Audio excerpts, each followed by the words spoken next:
following is a presentation of Main Street Media, your source for news, sports, and information on Main Street in Middle Tennessee.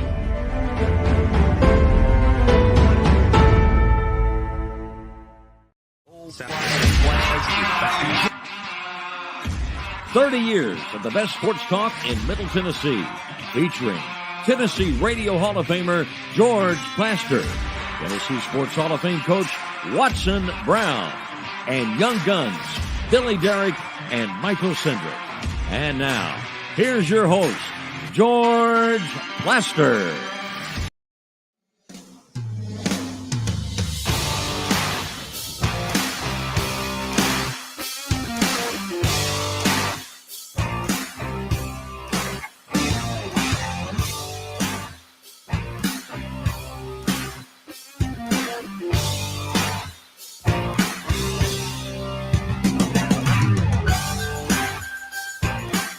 Hello again, everybody. Welcome in. It is a beautiful Thursday in the heart of football season.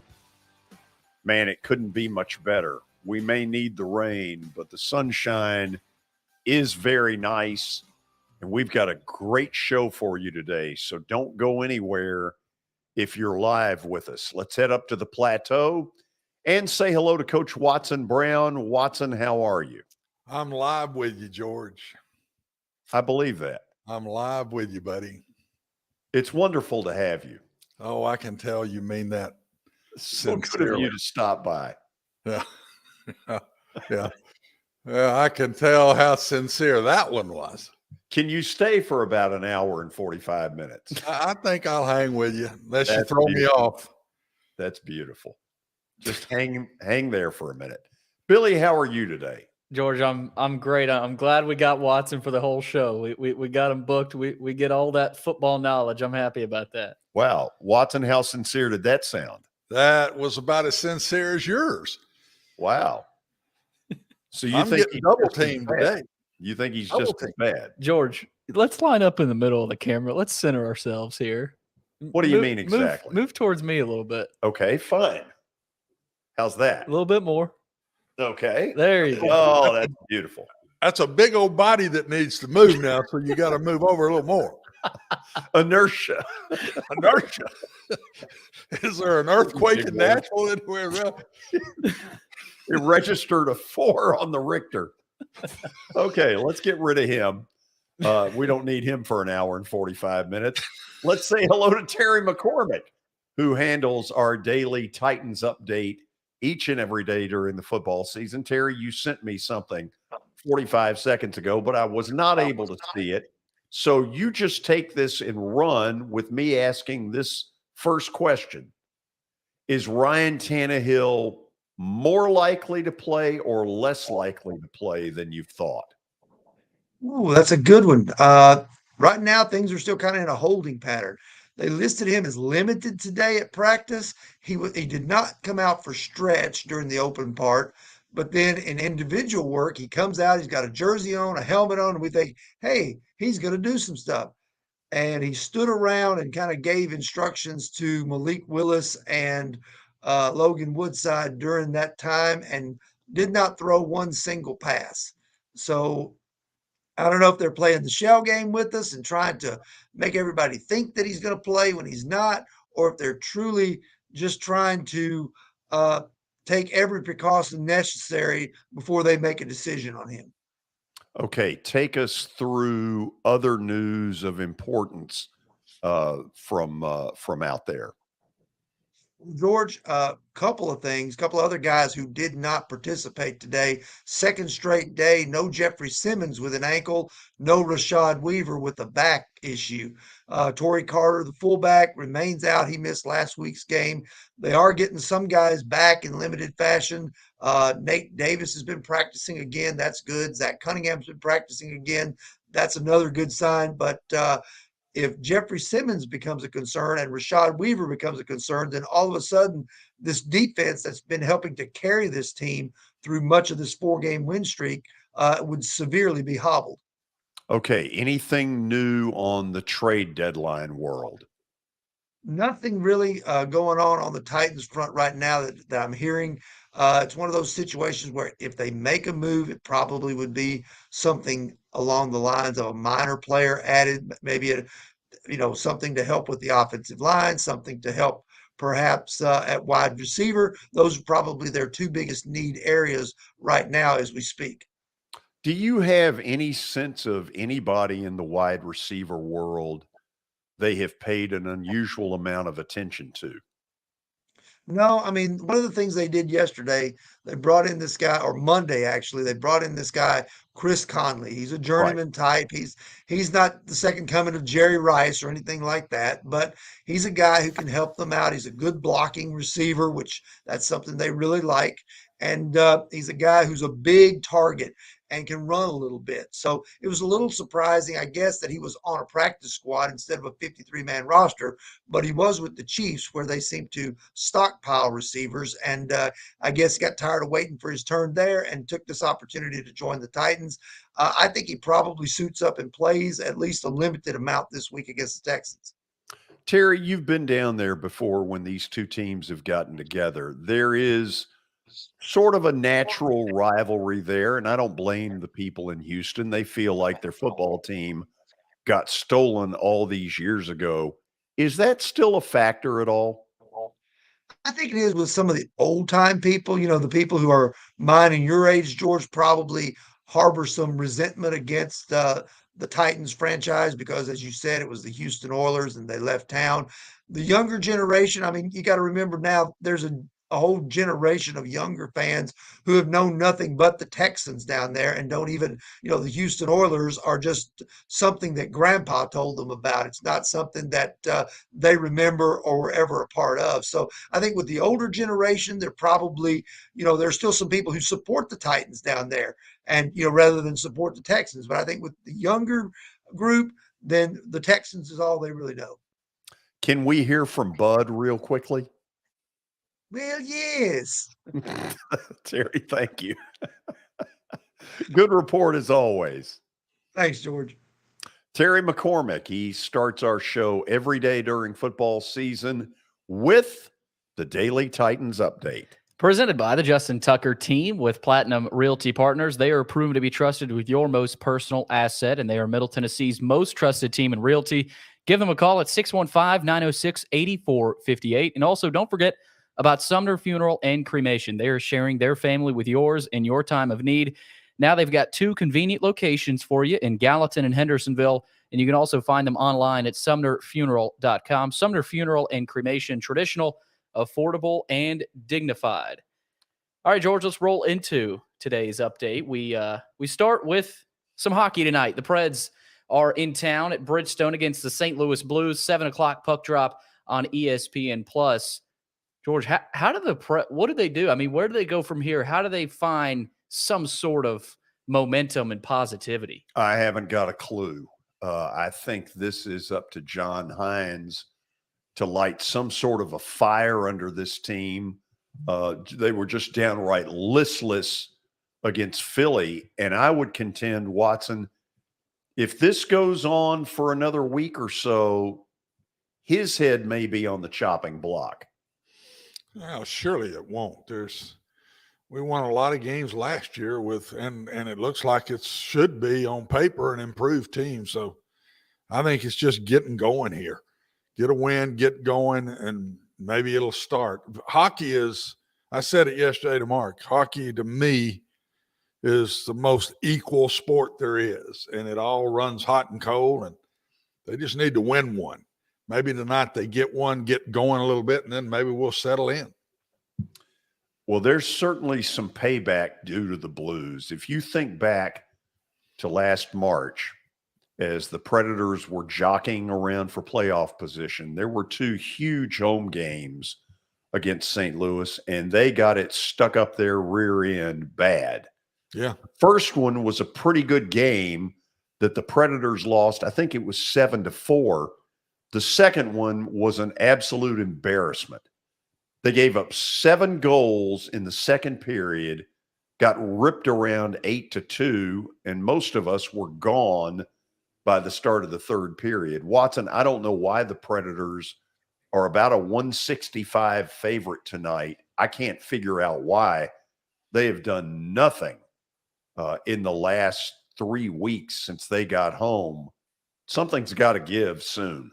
Yeah, I've got my fingers crossed. I just hope they play well tonight. They just need to get one. If they get one and get going a little bit, I think they'll be okay. It's a long season, and I don't everybody that's beaten them so far, the Stars, Philadelphia, they're not better than us. They just beat us. So let's get going here. Let's get one tonight. Amen. Okay, there is some breaking news, Billy, that I want you to give us that is pretty dramatic in the NFL world. Yeah, Jamar Chase, George. I was going to get to the game tonight, but we'll get to the Jamar Chase injury. He's supposedly going to be out 4 to 6 weeks. According to Adam Schefter, he's going to seek out second opinions after visiting a hip specialist yesterday, but that could mean that the Bengals have to put him on the IR. So that is a huge blow for Cincinnati. Watson, I can't think outside of Joe Burrow, is there anybody they can afford to lose less? No. Those are the top two, and neither one of them are as good without the other one. So, and hips are dangerous, man. That is a dangerous injury. Those things can linger more than 4 to 6. You get an issue within your hip, and I've seen players lose seasons over them. So that's a scary one. You get shoulders, knees, ankles. You kind of know what you do. Hips and backs, George, dangerous. Let's watch it and see where it goes. Bingo.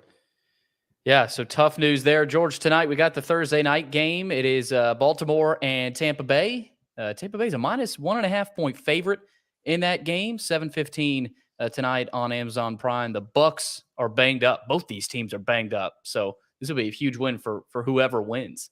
Tom Brady's body language right now is embarrassing. I know this is not the best time of his life, but my God, if you're going to get up there and do a press conference, pump a little life into it. Tom's been different than Tom all year, George. Yeah, taking 11 days off, going to a wedding and being away from your team day before a game, acting the way he's always been a aggressive, positive guy. I don't know. This is not the Tom Brady that we've watched for years upon years. And for his sake, I hope he turns it around. For the Bucs' sake, because they put a lot into him coming back and kind of catered to everything he needed to get him back. He needs to return the favor, if you ask me, and step up to the plate and help this football team. Next piece here, we got Kansas City. They've acquired wide receiver Kadarius Toney via a trade from the New York Giants. Toney has 41 catches for 420 yards in 12 games so far in his career. And George, that could be a dangerous little weapon over there in Kansas City, especially with Andy Reid figuring out ways to get the ball to him. Well, that's the guarantee, Watson, is while he may have been a disappointment with the Giants, in Kansas City, they're going to throw some balls to him.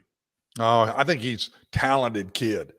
I think he's a very talented kid. And didn't I read where they gave up a 3rd-round pick next year? Yep, 3rd-round pick and a 6th-round pick. That's they think a lot of him. That's a fairly substantial. Yeah, that's pretty.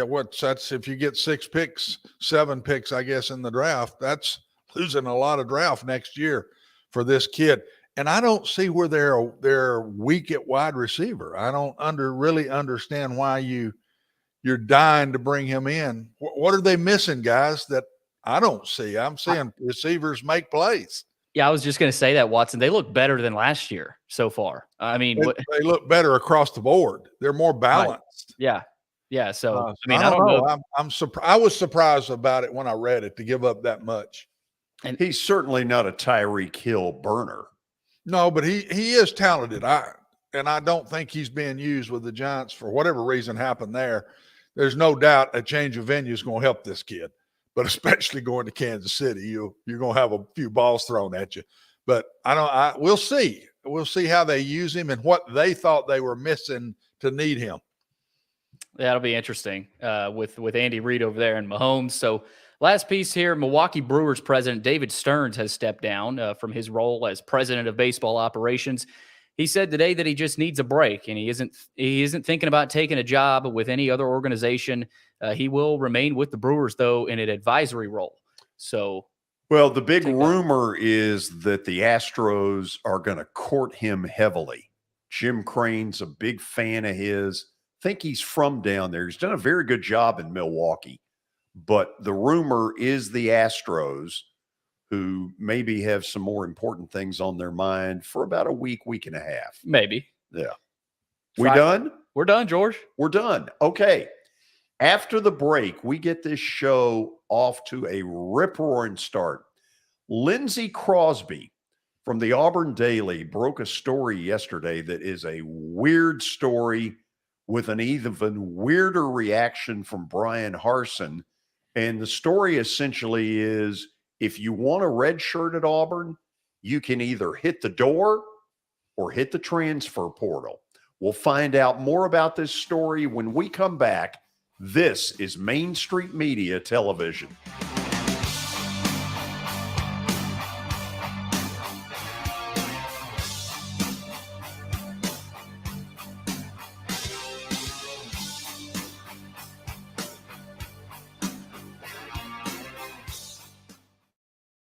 Buying or selling a home can be a very personal experience. Why not go with a team that receives nearly all of their business from referrals? Clearly a trusted name in real estate. The Justin Tucker team with Platinum Realty Partners has sold more than 500 homes in the last 7 years. Voted best in Sumner County multiple times. Proven to be trusted with your most personal assets. Call the Justin Tucker team with Platinum Realty Partners at 615-906-8458. The Justin Tucker team with Platinum Realty Partners, Middle Tennessee's most trusted team in realty. I highly recommend Sumner Funeral and Cremation because of their caring nature and attentiveness to detail. Pre-planning your funeral now will bring you peace of mind and less stress to your loved ones. When the chaos of losing you happens, your family can honor and celebrate your life, knowing things are happening just as you wanted them to. Pre-planning determines the details of your funeral, cemetery services, and can be less expensive. We are honored to serve you and are always here for you in your time of need. Sumner Funeral and Cremation. Traditional, affordable, dignified. SumnerFuneral.com. Jody Jones Dentistry can handle all your dental needs, from the basics to cosmetic procedures. All of this in the nicest dental facility I have ever seen. Jody has done it right. They're located conveniently at 55 Music Square East, and for an appointment, it's simple. Dial 615-259-5100 and tell them Plaz sent you.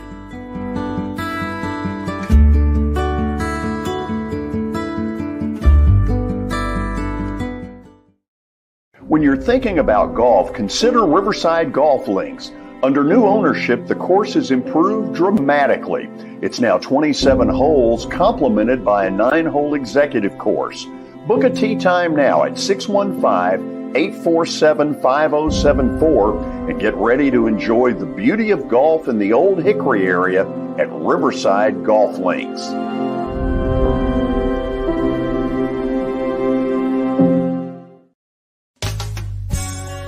I'm Bart Durham. I was sworn in as a lawyer in 1963, and I've been working as a lawyer since then. We're a firm that does exclusively personal injury, a lot of tractor-trailer crashes. Insurance companies will open up their checkbooks when you force them to. We have systems that work. We get the most money for our clients in the shortest amount of time. I'm Blair Durham. My dad and I want to help. Give us a call at 615-242-9000. This is Eric Berner with Rockcastle Wealth Advisors. I help people in the pursuit of making their money live as long as they do. People hire me because I use a customized, individualized, and personal approach for the person I'm working with. Everyone's situation is different. If you've lost a spouse or a parent and want to make sure your inheritance is utilized and does not just disappear, I can help with that.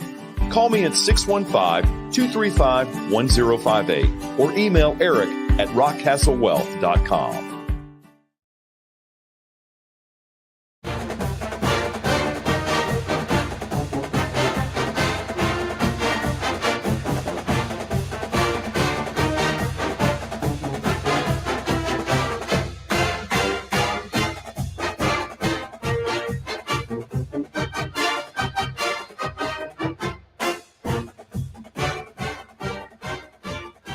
We're back, and I think most of you know this. These are not the best of times down at Auburn. You've got a head coach who looks like he's under the title Dead Man Walking in Brian Harsin. You've got a fan base that's not happy with much of anything right now.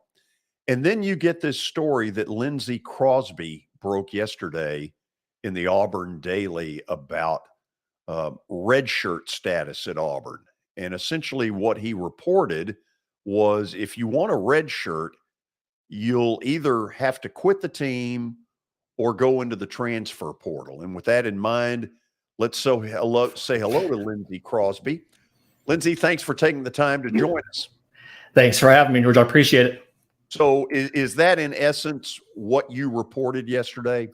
In essence, yes. If you don't have a medical reason to need a red shirt, and for an instance of that, look at quarterback Zach Calzada with the shoulder injury. He had surgery on the shoulder. He's expected to get a red shirt this year. But outside of that, players who have requested red shirts to preserve eligibility are being told your options are you can quit the team, which means giving up your scholarship and no longer having your tuition covered, or you can enter the transfer portal. Now, players can't officially enter the portal.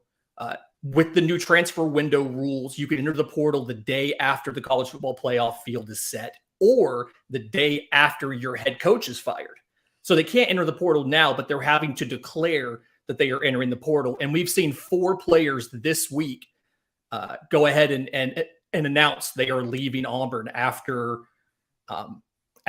conversations with the coaching staff about their futures at Auburn. So yesterday he had to answer to it a little bit in conversation with the media, and what he put out there was a bunch of gobbledygook. It's one of the weirdest answers I've read in a while, but Lindsay, he didn't deny it. It was a very interesting obfuscation of an answer, and he didn't deny the report. Now, he did also admit that he wasn't familiar with the report, which Coach Harsin and I worked hard on that. I'm a little hurt that you haven't read the Auburn Daily, but he did not deny that that was what they had done. It's something I've heard from multiple sources, both players and non-players, that they have had this conversation with the coaching staff. Some of them have chosen to make themselves available. They are suited up, but some of them have, like you saw, Landon King announced this week he's transferring after the season. Tavarish Dawson, who was a starter to open the year, has announced he's transferring, as well as Stevens tackles Ikevius Walker and cornerback A.D. Diamond. The big thing to me, when you see all of this happening, is 10 of the 18 players from Brian Harsin's first recruiting class have either already left or have announced that they're leaving. And then 19 of the last 50 signees that Auburn has have already left. So obviously not a good situation. The optics aren't good. And I understand the argument where people say, well, you committed to the team, you need to be available to play. And I think that there's levels of nuance here. And in some of these situations, Brian Harsin's probably right to say you need to be available and play for this team. But in some of these situations, you're probably doing the player wrong by not giving them an opportunity to preserve their eligibility, because they're not getting a chance to play meaningful snaps, but they're playing just enough to lose a red shirt. Lindsay, sort of give me the landscape here, because it's not like an athletic director can necessarily come out and say, whoa, wait a minute. I didn't know this. We're not putting up with this. Clearly, the players don't seem to be very happy with him. The Auburn community isn't very happy with him. So where is this headed? I think the obvious answer, and you alluded to it right before I came on, the seat could not be any hotter for Brian Harsin. It is very, very widely expected that sometime within hours of the Iron Bowl finishing, Brian Harsin will no longer be Auburn's coach. Now, who is going to make that fire? And then the subsequent hire is a very interesting conversation. The kind of the rumor around town is that sometime later this weekend or early next week, we should have a name for an athletic director. We don't know who that's going to be yet, but it appears that partially because players can leave as soon as you fire the head coach, the plans are for Brian Harsin to stay as the head coach throughout the end of the season, barring some sort of absolute collapse, worse than what we've already seen from this team, from the fan base, and from the morale of the program. Okay, I know I'm going way too far with this. Probably not fair to Watson. I'll throw it to him in a minute. Mm-hmm. I'm going to go on the assumption that what we all believe will end up being true, and he'll be gone at the end of the year. Does Deion's name get serious in this hunt? I've heard Deion's name mentioned quite a bit, and I think ultimately he may even get a chance to meet with whoever the athletic director is, and that's going to be a big part of this. But Auburn traditionally has wanted people who understand Auburn and who fit into the culture of Auburn. And watching a Jacksonville State game, or a Jackson State game, and seeing Coach Sanders with his Twitter handle on the back of his shirt tells me that there's probably people in Auburn who would be concerned that he would be bigger than the program, or that his personality would maybe overshadow some of what Auburn's trying to do with their football program. So I think that he may get an interview. They may have some preliminary conversations with him. I ultimately don't see him fitting in with what our boosters and what our team traditionally has looked for from their head coach. Okay, if I were to be a betting man, would I go Lane Kiffin, Hugh Freeze versus the field? What do you think?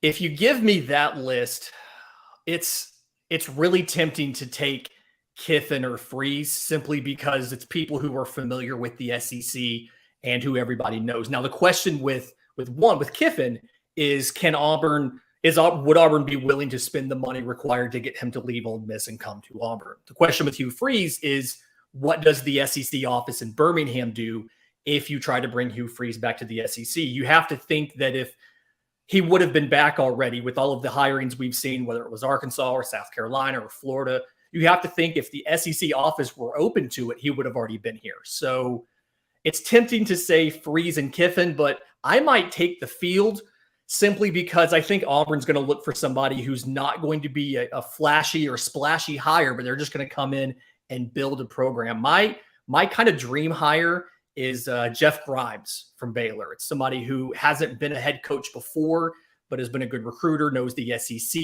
and most importantly, specializes in the offensive line, which is what Auburn is going to have to rebuild over the next couple seasons.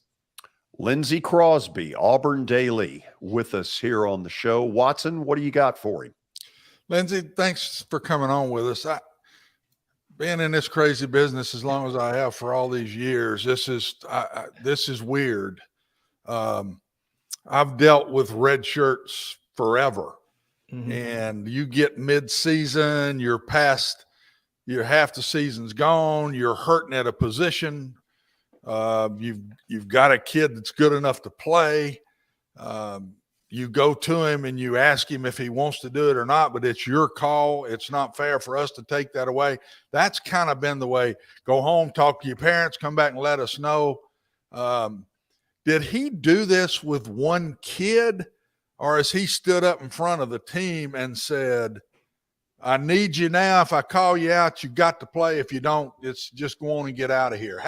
How did this go down from what you understand? From what I've been told from sources, it very much was the one-to-one conversations. They've gone to players who have either requested red shirts or are getting close and aren't getting playing time. And Landon King's a good example of this. Landon King's got 33 total snaps on the year. He's never had more than 15 in a game. He's got 2 targets and 1 catch against Penn State. And he didn't even travel for Ole Miss or for UGA. And according to sources, when they've had the conversations, the coaching staff has said, well, if we call on you, if we get to an emergency situation, we're going to need you to go into the game. Are you okay with that? And if the players have said, I'd really rather not, I'd rather save the eligibility and have the red shirt, that's when they're being told, well, then if we've asked you if you would be willing to go in the game if we needed you, and you've told us you'd rather not, so you need to go ahead and either quit the team or transfer. And I'm not one to say whether or not it's the right decision or the wrong decision. I can see both sides of it. I can see the idea of you signed up for this football team, you're committed to being here and to helping this team. I can see the other side of Take Landon King, for instance, somebody who they asked in the offseason. They asked him to change positions and to do all of these things that's involved with moving from tight end to wide receiver, losing weight, learning a new part of the playbook, and then he's not being utilized. I understand his request, and I would understand if my option was get used for 3 snaps against Arkansas and 2 against Texas A&M and lose a red shirt, or transfer to save the eligibility. I would have to think about transferring to save the eligibility as well. So from what I understand, it's been private conversations, but they've all unfolded very similar to each other. And it's been, if you are an emergency option for us, and if you're not willing to go in the game, you need to leave. You know, I wondered if it was just 1 or 2 and they were kind of very close to being brought in at back-to-back or whatever. Mm-hmm. I could see the coach getting upset and losing his cool. You're trying to win games. He could sit there and might say, I need your help really bad. We can win these last 2 or 3 games here, whatever. And then he loses his cool. Well, if that's the way you feel, then just transfer. But You're telling me that's really not the way this went down. This was a thought process. It was businesslike. He wasn't just upset. Is that the way you felt like it went down? With the caveat of I've not been in those meetings personally, and I've not heard that. From what I understand, it's been the same behavior in multiple meetings, in multiple conversations with multiple different players. And again, it's something where these players, if you think that they can help you win, you would be using them in the games. Tavares Dawson's an example of this. Got 23 snaps to open the season, 11 in game 2, 2 snaps in game 3, and 4 snaps in game 4, and then you haven't used him since then. So I think the perspective of these players are, you don't need me to win because you're not using me. Yeah. I'd like to save my eligibility for the next player. So I understand both sides of it, but I understand a player's frustration, and I can see why, if this is happening in multiple situations, why you've seen 4 guys this week alone announce that they are leaving the program. Lindsay, I think this is why college sports, and I'll just take football, been my sport. I think this is why it's going to be more and more volatile every year now. This transfer portal piece is when things aren't going well, then all of a sudden everybody wants to leave. Mm-hmm. You can lose a program pretty dadgum quick now with the way this portal is. You get a one-time transfer, you walk out the door and you're going somewhere else. You get to go in the portal and be re-recruited again. But I also see how people are saying some of these teams have really turned the program around a lot quicker. Mm-hmm. Tennessee, whatever. I'm not just saying Tennessee did it that way, but this transfer portal now can also fix programs quicker. You don't have to do it the old-timey way, bring in 25, then 25 more, then 25 more. In your 3rd or 4th year, you finally have got your own players. It's not that way anymore either. I think this transfer portal has opened up a can of worms that's going to make college football be very unstable. Basketball maybe even worse because it takes fewer guys. But it's going to be a very unstable business now, and I don't think it'll ever change back. The combination of transfer portal and NIL has really changed the way you have to approach roster management. There's a lot more. There's not that typical de-recruiting you used to always see. Once you get a guy on campus, you have to kind of bust him back down because he can leave right away. But I think the area that not a lot of teams have focused on that they should pay more attention to is going out and getting those guys on their one free transfer, because then when they come in, they do have that more traditional barrier to leaving of they have to sit out a year and lose a year of eligibility. I think about someone like a TJ Finley or like a Coy Moore.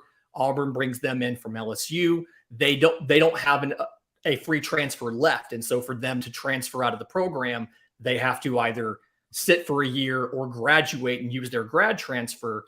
They've spent a year in a college weight room. They've gotten the development, and it's harder for them to leave. So I think that there's a space there for a savvy coach who has a good ability to recruit, to develop, and to build an exciting program to go out and find a competitive advantage with the portal. But you're right, it's made it a lot tougher for most coaches to manage their roster and to balance playing time for individual players with what's best for the entire team as a whole. Yeah. George, my last thing, Lindsay, do you feel like this? I'm a big believer. I was an AD twice too, and I was a big believer when you're hiring people, you got to find a guy that fit. It's not just a guy that's won games. It's not a guy that's got a big name and had a great year the year before. Whoever you hire as a coach has to fit where you are, has to fit the program. And do you think that all of Brian's problems, because I know he's a good football coach, do you think all of his problems was he took a job he didn't fit in, Auburn hired a guy that didn't fit, and then all of these issues have come from that? Do you believe that's what this is, or do you think there's more to it with Brian Harsin in an individual way? When you go back and you look at the tenure of Brian Harsin, it's been very clear that his first and sometimes only answer to every problem is, I'm going to coach my way out of this. And when you are the head coach in Boise, Idaho, you are the largest, most noteworthy program in your area of the country, you can focus on coaching because you're going to automatically get players who want to come see you.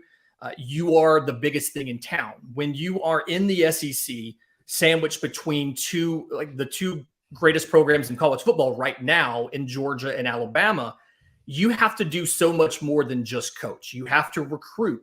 You have to do all of the CEO type of stuff. You have to go to Bo Jackson's golf tournament. You have to do all of that extra stuff. And Brian Harsin didn't approach this job with the idea of, I have to come in and be a CEO for this organization. He came in and said, I'm going to come in and be a football coach. And in the SEC in 2022, you can't just be a football coach. You have to recruit high schoolers. You have to recruit your own roster. You have to go out and make relationships across the state with boosters, with supporters, with fans.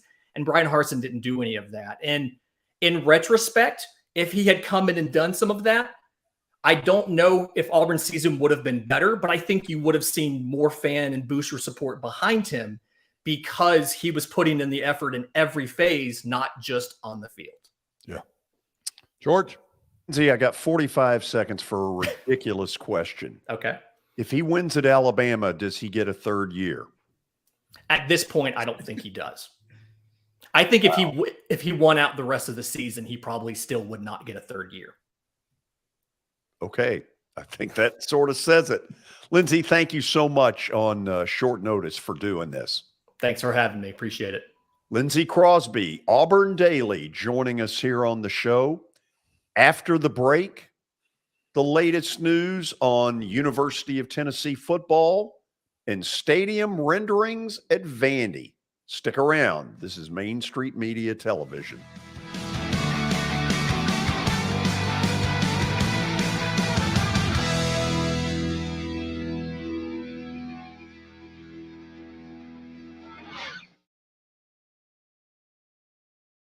For Dustin Timmons and Joey Donnelly, they welcome every opportunity to serve and satisfy their clients. Whether you are looking to build your dream home or renovate your current home, their team will ensure that every client and remodel is unique, luxurious, completed on time, and within budget. Contact them today to set an appointment for a free consultation or to view some of their completed projects by logging on to DonnellyTimmons.com.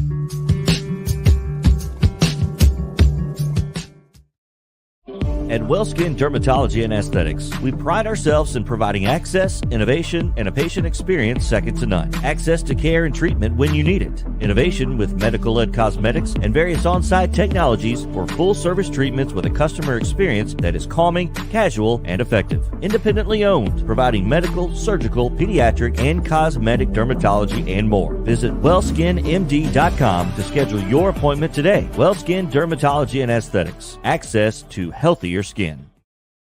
It's your last chance to get a spring tune-up for summer. Complete Service Heat and Air can clean your coils, check out your motor, and make sure you have cold air on that first hot day of summer. Complete Service Heat and Air is located in White Bluff, Tennessee. We do service and repair on heating and air the right way. 24/7 service. Call us at 615-797-3997. That's 615-797-3997. Serving Cheatham, Davidson, Dixon, Hickman, Humphreys, Montgomery, and Williamson counties. Have you heard about the high levels of radon in Middle Tennessee? Radon gas is the second leading cause of lung cancer, second only to smoking, and has no color, no taste, and no smell. The only way to know if you have radon is to test for it. Duret Radon Mitigation offers testing for small and large-scale residential and commercial properties, plus mitigation services. Visit DuretRadonMitigation.com to request testing or get a free estimate for mitigation. That's DuretRadonMitigation.com.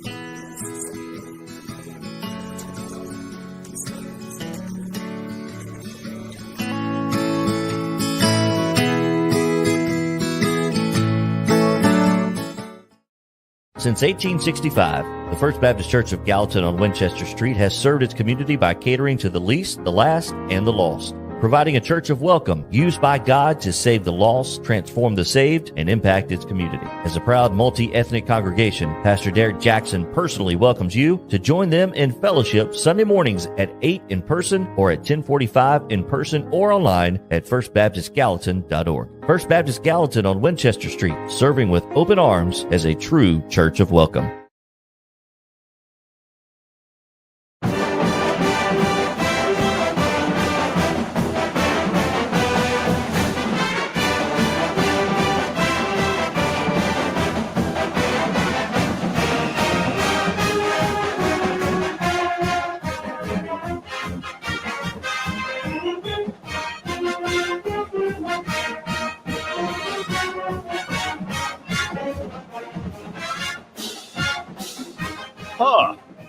There's a song we've heard before. So, a lot of the nation's spotlight will be on Knoxville this weekend for the Tennessee-Kentucky game. ESPN has it as its game in prime time with Chris Fowler and Kirk Herbstreit. Tennessee, as some of you know, will wear black. And let's take a look at what it is they're going to be laying out there on us. Watson, I'm just kind of curious. I'm old-fashioned. I'm not buying all this crap. This is me being an old codger probably. But if you are. Well, thank you. If you polled the 100,000 people in Neyland Stadium that are Tennessee fans, do they want this team wearing orange, or do they want them wearing all this stuff? They can put up with anything if they keep winning. They could wear black and gold if they keep winning. I think they'd want to keep a little orange in it, but I don't think they care if they keep winning. If you poll, let me go at it a different way. If you poll the 100 best players in the country, do they like this or not? It'd be 100% yes. This is all done off of recruiting, guys. They're wearing the gray. They wear the black. Everybody is starting to have a little change up. You stick with your base, but you're having a little change up. Players love this stuff. I can remember games when I'd pop something out that was a little bit different that made a lot of difference that night. I mean, it's unbelievable what it does to the kids. And that's what this is all about. This isn't for the fans. This is for the kids. This is for the recruits. This is for the players that are there. They want just a little bit of different. How many times when you watch people that wear the different uniforms that the kid commits and he's got on one of the alternate uniforms jersey when he commits? It's not basically the traditional one. It's one of the other ones they wear. So this is more the rule than the exception would be the way I'd say it, George. Okay. Do you honestly believe Kentucky can win this game? Sure. I don't think they will, but they could win this game. I mean, Tennessee has not played a bad game yet.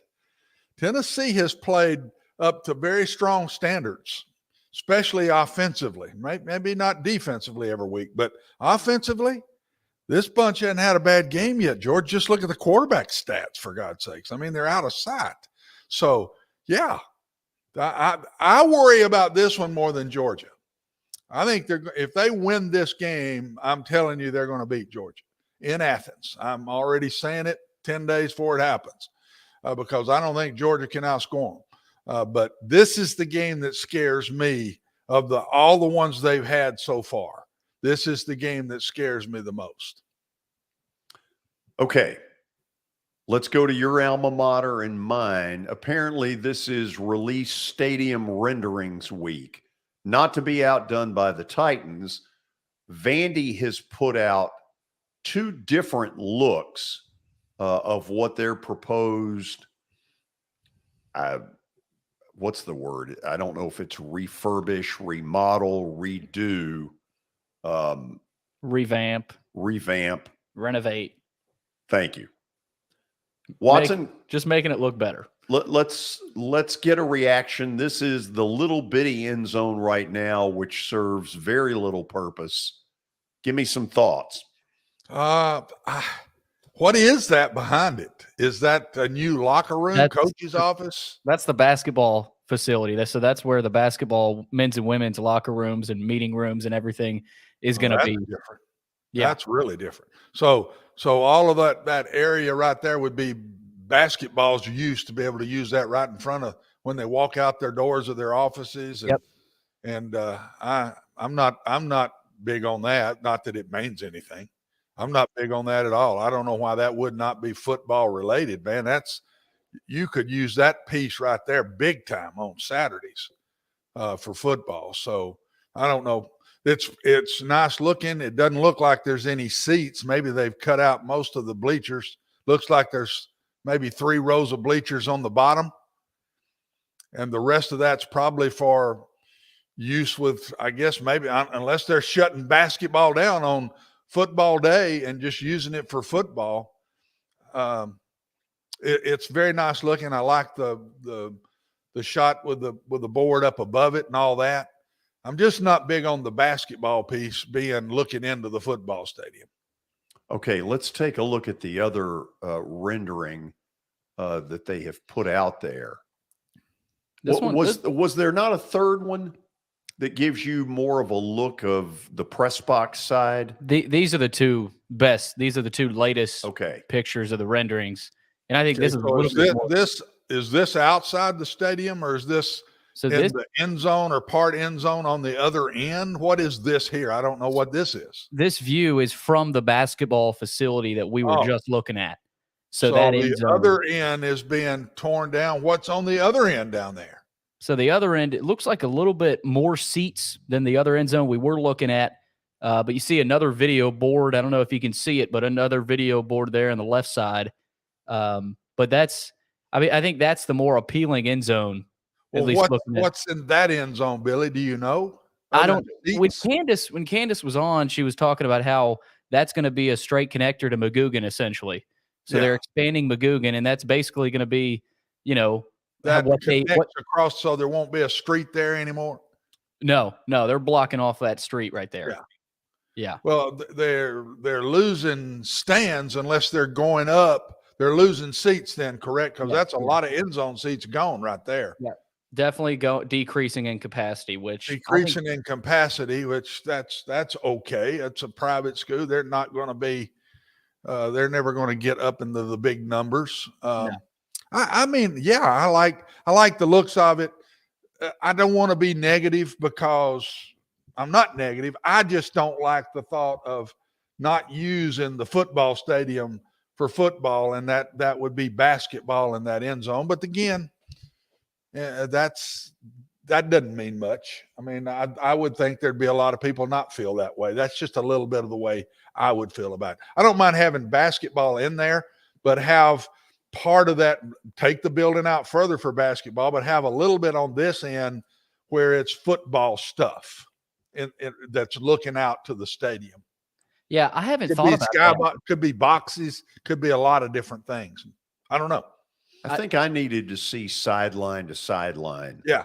A little bit more. Yeah. Well, I think they're what they're doing is they're revealing when it gets official, because they still don't know what this is going to look like. I mean, that for a rendering, this is just kind of revealing, all right, we got this down, let's reveal this, because we really haven't seen a detailed full stadium shot. Hey, I sure don't want to be negative, because redoing and having something nice has got to be done. So I'm sure not going to pick apart something that's, let's put money in it and let's put a nice stadium out there, and that's the number one piece. So I sure don't want to put this down in that way. Okay, let me ask it this way. Will this be a game changer? Well, yeah, it has to be a game changer. Compared to what they've got. It just has to be, George. That's what I say. If it's nice, no matter what it is, if it's very nice and first class, it will help recruiting big time over what they have now. It's hurting them now. You go into every stadium in the SEC and then you come to Nashville. It's just not something that, as a recruit, let's say you've got a 4-star running back that's interested in you and he visits 4 other SEC places and then comes to Dudley Stadium right now. It's going to be a detriment. So they've got to change that. So absolutely, this has got to help. Well, Watson, I think there's a bigger issue. They don't have any fans. No, but maybe when the stadium is redone and everything, that some will come back. That's a good point. You got to try something, George. I know that you're right. When we redid Old Dudley Field that I played on, and then it is what it is today. Back 30, 40 years ago when they redid that, it did up the fans. It did. It did. You were part of that too. Oh, sure. I remember it the opener when they beat Maryland. Now, about the time we went into that, we got pretty good. Yeah. That did help. That was in the early 80s, if you remember, George. And I think we moved in that and did in 81. Wasn't that the first year of 82. The stadium? Was 82 the first year of the stadium or 81? I think it was 81. I swear I do. I don't know. But anyway, right about the time we went in that stadium, we had a couple of pretty good teams. So that helped too. Sure. Okay, let's do this. We've sort of this has been stadium rendering week. After the break, Watson, we will continue excellence. I don't know any other way to say it. The last 2 days, excellence. Don't you bet on me the way you did 2 days ago and just throw your hands up and go, I quit. What have I always said about this guy, Billy? He is a front-running dude now. Oh my! I'm starting to remember. I'm going back to what you said about him, Watson. Oh, I've said it. The man is as good a front runner as there's ever been in the world. Go Braves! Stat of the day is coming up next.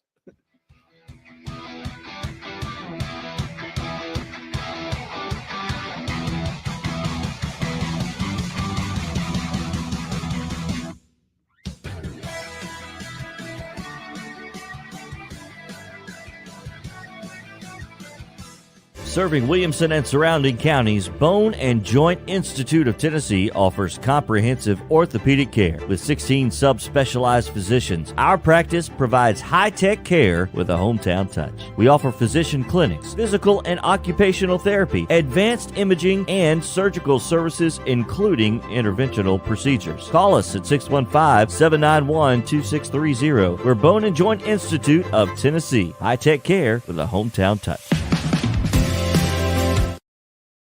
This is attorney Bart Durham, and this is me. I'm Aaliyah. Keeping in good physical condition is really important to me. But when I had a wreck with a tractor-trailer truck that hurt my legs so bad I couldn't work for almost a year, I knew I needed a lawyer that understood tractor-trailer cases. So I called Bart. Bart gets millions of dollars for his clients every year. At Bart Durham Injury Law, we've handled hundreds of tractor-trailer cases. My dad and I want to help. Give us a call at 615-242-9000. At Sumner Funeral and Cremation, our mission is to serve families as our own, celebrate the life of their loved one, and help begin the healing process. My whole family, including my wife and my mom and siblings, were very happy with the treatment that we received. I would highly recommend Sumner Funeral and Cremation. We offer funeral, burial, cremations, and pre-planning services. Sumner Funeral and Cremation. Traditional, affordable, dignified. SumnerFuneral.com.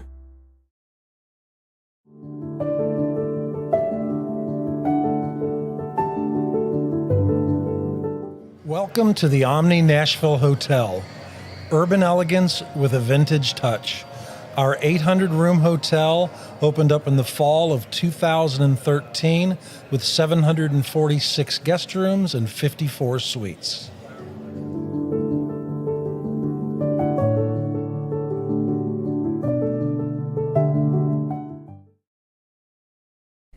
Hey everyone, I'm John English. This is Keith Wallace, and we would like to welcome you to John English Antique Sports and Cards in Shelbyville, Tennessee. We specialize in graded and ungraded sports and non-sports cards, vintage wax boxes, and unopened cases. We have a large selection of PSA graded cards. We also specialize in old sports collectibles, baseball, football, basketball, golf, and tennis. You can find it all at John English Antique Sports and Cards. We are happy to be associated with Nashville's greatest sports antique, George Plaster.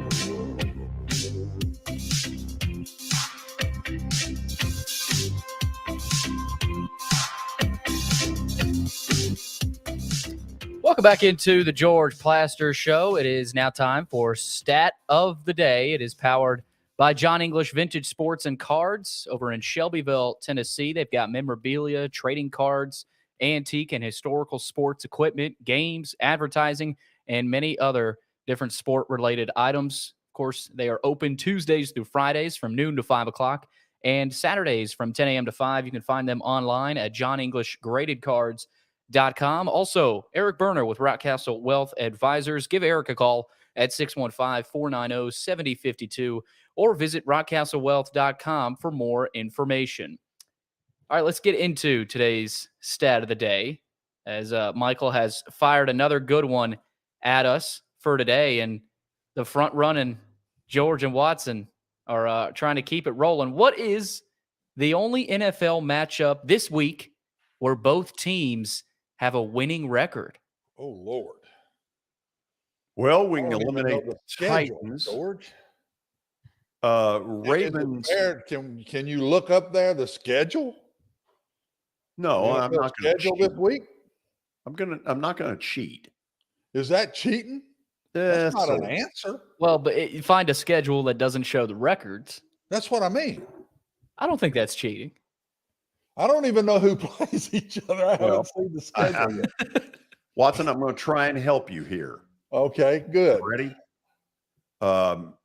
New England does not have a winning record, do they? That eliminates Jets. Jets. Yeah. Let's think winning. Dallas. Who do they play? Plays the Bears. They don't have a winning record. Vikings. Who do the Vikings play? Vikings play Arizona. They don't have a winning record. How about tonight's game? Are both of those have winning records? No, I don't think either one of them do. They both 3-4? I think so. We can eliminate Green Bay. Who does the Giants play? Oh, gosh. Seattle. That's who it is. There you go. There we go. Oh, I think, is Michael doing this on purpose? Because these aren't easy, though. I don't think these have been these easy. are not easy. Watson, I'm behind you, win or tie. That was well done.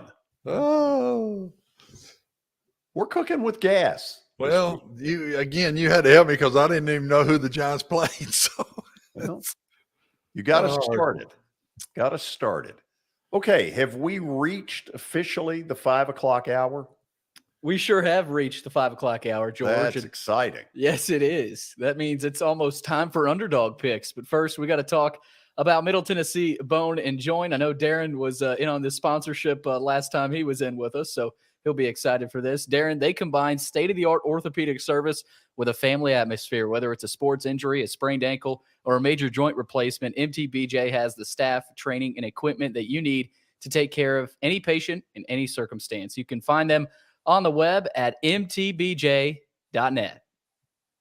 Okay, it is time for Underdog picks. It looks like the gang is all here.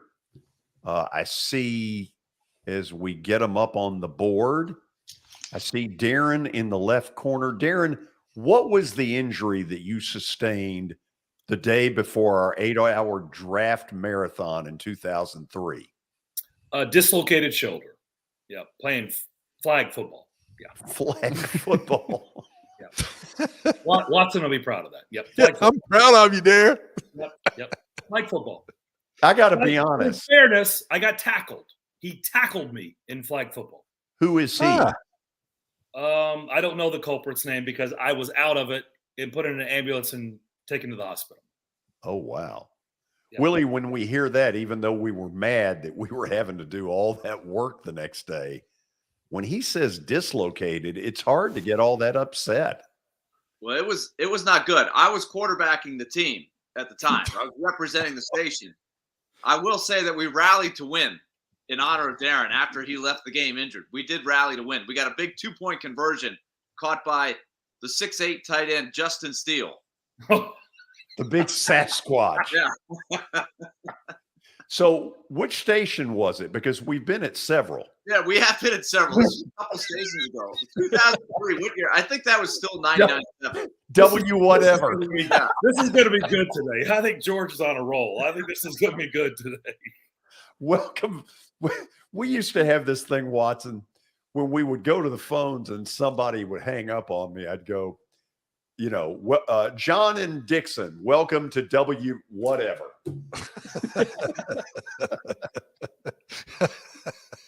The motto being, do not hang up on us.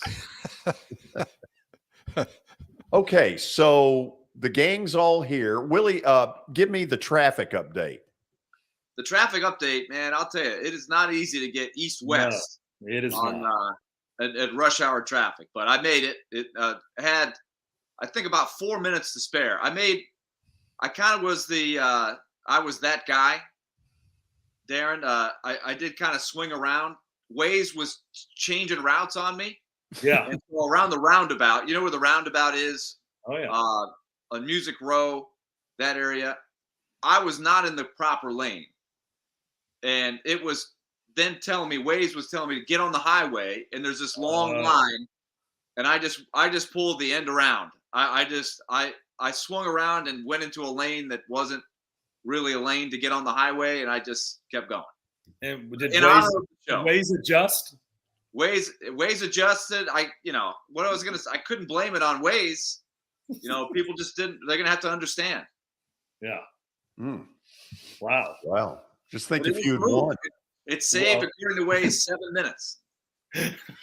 Wow, nice. Yeah. Okay, so I guess the first thing we do, Commissioner, is to review last week's episode. Yes. It is time to review Week 8 results, as I spelled results wrong. Wow. Already a mistake on my end. A lot of winners. Reuters? Whatever. It's results. That's what it is, George. Okay. Darren McFarland, Oklahoma State plus the 6.5, and they won. They pulled it out against Texas, 41-34. Darren, I know you were sweating that one out because I was too. I was pumped. I just got home from the ball fields, early fourth quarter, and fourth quarter just started, and I watched the whole rest of the game, and man, I was pumped. I would just say this, George. This is how popular this thing is. People are starting to call into the show I'm on and congratulate me on the underdog pick. And I'm like, I'm not doing an underdogs on this show. And they're like, no, I know, but on George's show. Congrats. I was like, oh, wow. Okay. I love it. So there you go. You tell my relatives thank you. Okay, so Darren gets a big win, and Darren definitely needed that one. He gets his third win of the season. We roll through our Week 8 results with Willie Donick, the only loser this week, and that's been a rare occurrence this season. Willie has been a frequent winner, but the Bruins let Willie down, 45-30 loss. Gave up 45 to Bo Nix in Oregon. Willie, how surprised were you by this? Because I know I was a little bit. Yeah. I had faith in Chase McCabe. He made the pick in the Chip Kelly Bowl. Oh, that's right.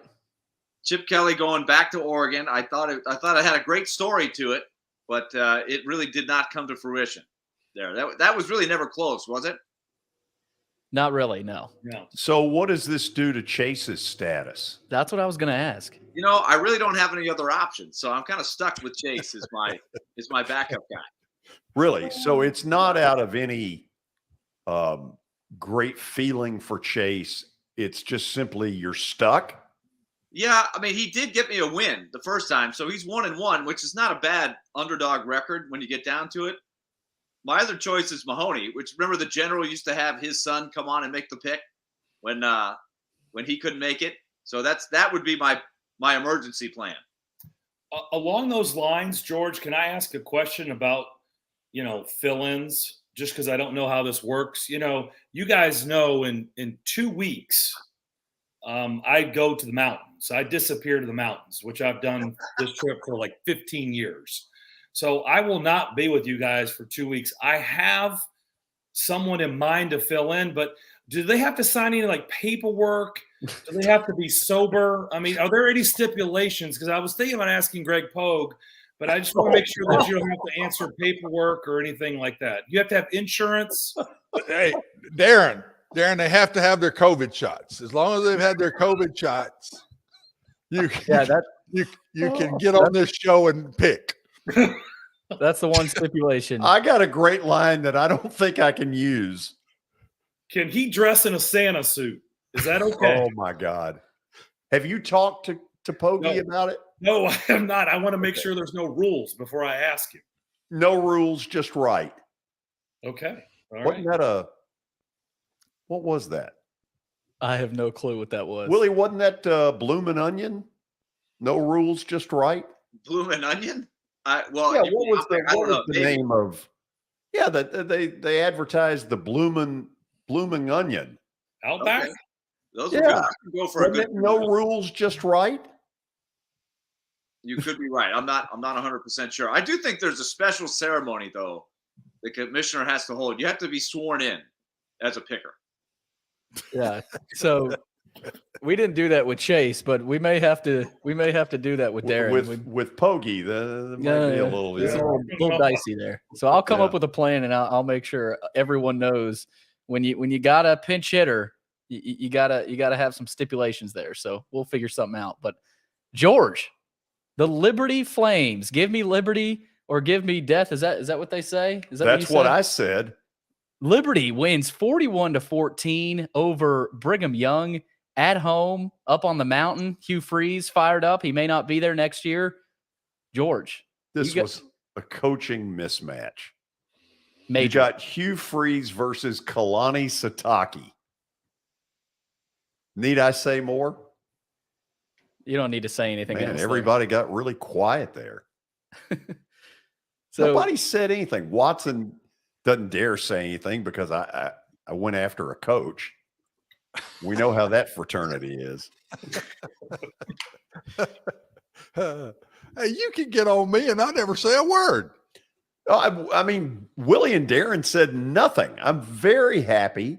I'm back in the competition. I'm not dead. I'm alive. George is back. So the front runner has arrived, and Watson, you warned me about it. Oh, if he keeps winning, it's only going to get worse. The worst thing, I'm telling you, he is the best front runner that's ever been. / worst. Just let him go. He could spend an hour talking about himself. Now I know why everybody's quiet. Now I know why everybody's quiet. Just let him go. You just got to let him go for a while, and then we can get on with the show. It's a darn good pick. Good pick, George. Good pick, Liberty, George. Thank you. The Flames get the win, and George is moving up slowly but surely in the standings as Liberty gets a big win. Last pick in the Week 8 results here, Watson Brown takes the Gamecocks of South Carolina, and Shane Beamer, maybe another coaching mismatch here. Beamer outcoaches Jimbo Fisher, and they get the win 30-24. Watson, we asked you about this a couple days ago, and you forgot what pick you made. Yeah, I forgot. I picked this one. It was 4, so I thought all the 6, 7-ish, those good picks in there were all gone. Texas A&M just can't move the ball. I'm not sure they could move the ball on Hillwood High School right now, but that's the reason I went with it. Good pick. What do you think about that pick, George? It's a good pick. It was a good pick. I think I said at the time it was a good pick. I think you did too. Let's look at the standings. This is now kind of fun. Okay, so Week 9 standings. Here they are. Oh, and looky here. We've had a little change. We have returned to form somewhat. Watson Brown still at the top, though, 24.5 points. But not far behind him is Darren McFarland, who has creeped into second place in a tie for second place with Willie. Willie has given up that second place, so big loss by Chase McCabe this past weekend. Willie is 3-5 as well. George Plaster 2-6. 14 points. You got 2 touchdowns, George. What is it, Week 9? I'm now back. George is back. But Watson. Well, hold on, man. No reaction from anybody. What's going on here? I mean, we've got to get to the Predators game on time, George. I mean, we know you're going to do enough of this gloating on your own. We can't fuel the fire. Believe me, after you guys get off, we'll listen to it for another 15 minutes after you get off. So. What are you worried about, Willie? You haven't got anything to do. I've got no duties whatsoever. I have nothing. I can't have nothing to do. It's an ESPN tonight. So if you have no duties, are you paying for your ticket? No. Yeah. We have the old press pass, which gets you a free meal with the media meal. I taught him well. Yes.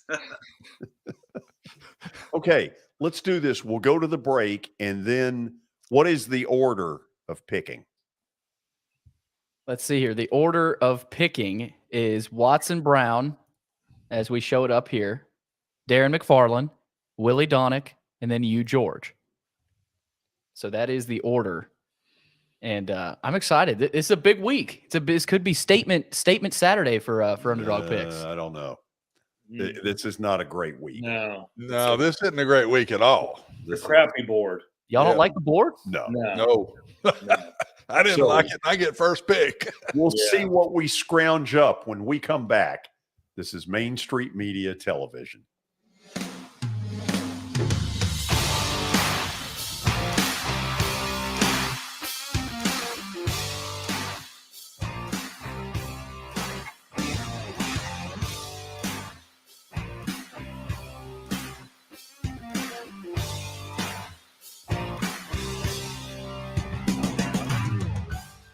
Buying or selling a home can be a very personal experience. Why not go with the team that receives nearly all of their business from referrals? Clearly a trusted name in real estate. The Justin Tucker team with Platinum Realty Partners has sold more than 500 homes in the last 7 years. Voted best in Sumner County multiple times. Proven to be trusted with your most personal assets. Call the Justin Tucker team with Platinum Realty Partners at 615-906-8458. The Justin Tucker team with Platinum Realty Partners, Middle Tennessee's most trusted team in realty.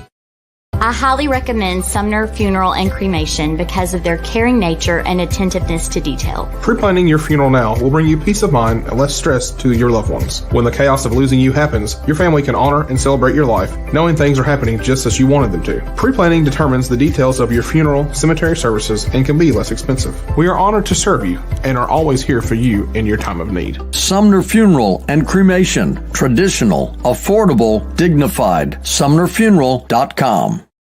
Jody Jones Dentistry can handle all your dental needs, from the basics to cosmetic procedures.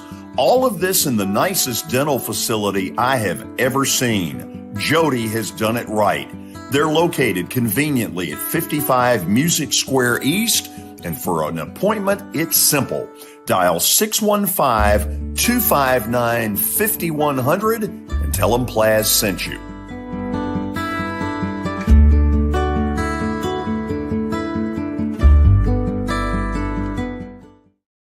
When you're thinking about golf, consider Riverside Golf Links.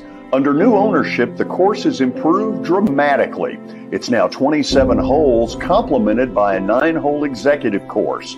Book a tee time now at 615-847-5074 and get ready to enjoy the beauty of golf in the Old Hickory area at Riverside Golf Links.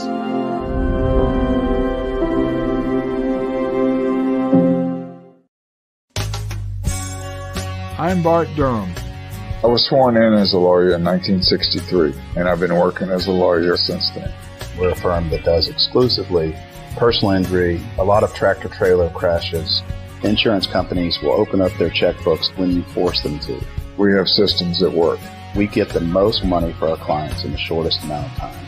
I'm Blair Durham. My dad and I want to help.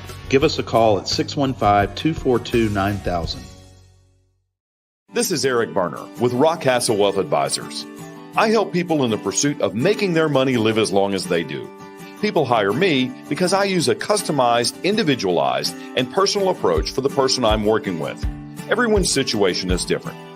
If you've lost a spouse or a parent and want to make sure your inheritance is utilized and does not just disappear, I can help with that.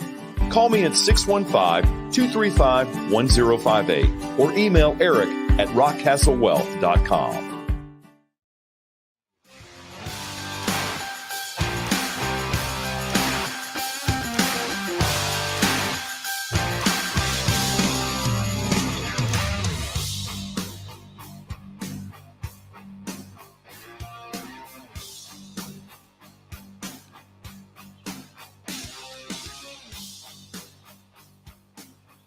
Time to release this week's Underdog picks. We return it to Commissioner, what's your name? Oh, come on. Give me a break. Billy Derrick. Guys, it's another week. Week 9. Gotta get some good picks. I think a big sign is that we had 3 winners last week. I mean, that's great momentum heading into week 9. So we start this week with Watson Brown. Coach Watson Brown, the best so far, 24.5 points. We'll see if Watson can keep it rolling. Coach, where are you going this weekend? Guys, I didn't feel real good. I had 2, but I'm going to take the one with the more points. I'm going to take Louisville and 6.5 over Wake Forest at home. Louisville played better last week. They beat Pitt. They nearly beat Wake at Wake last year, and Wake plays North Carolina next week. So if they're going to have a letdown, this might be the week they do it. Don't feel great about it, but that's the pick. I'm going to take Louisville and 6.5 over Wake. Okay. So am I wrong in thinking, I'm looking at FanDuel right now, Louisville is a plus 3.5 point underdog. Is anybody else seeing FanDuel, that right I now? thought we did Vegas. What time is the game? It is 2:30 p.m. on Saturday. I've got 4. I've got Louisville plus 4. What I'm looking at. Okay, so I've been going by FanDuel all season, so I'm going to stick with that, and we're going to pick one. I need to know what unless it is. you want to change it. Do you I want to thought, change? George, we were doing Vegas Insider. Oh, I don't know. I'm not the commissioner. No, we're I've been going off to you now. Yeah, buddy. I've been going off FanDuel all season, so I mean you can change it, Watson. If you don't like that, change it. Wait a minute, you can change it. If you don't like the 3.5, Well, you can have whatever line you want. he hasn't locked. No, you can change the pick. He hasn't locked in the pick yet. 3.5 is all it is. 3.5. A card laid is a card played. What is I hate to say this because nobody's going to pick it anyway. What is Oklahoma, Iowa State? Like a point. Well, I don't know because I'm not even. Oklahoma and Iowa State. 1.5. 1.5. Oh, good Lord! It went from the other one has it 3.5. Okay, I have to stick with it. I'll stick with it. Okay, so Louisville plus the 3.5. That ain't a good pick at all with that amount of points, but okay. Plus the 3.5. against Wake Forest on Saturday. That is at Louisville, and you might get a desperate Satterfield and Louisville team there. We'll see about that. So Watson goes with Louisville plus the 3.5, and we will roll through with our second selection for Week 9. Darren McFarland, of course, got a big win last weekend. Where are you going this weekend, Darren? I know you said you didn't like the board. Darren, how many teams are on your list? 2, 4, 6 teams. 6. Yeah, and they're all just games nobody's going to be. Well, 5 of the 6 nobody's watching. Okay. And the one that people will be watching, I'm tempted. I'm really tempted, but I'm gonna pull a general.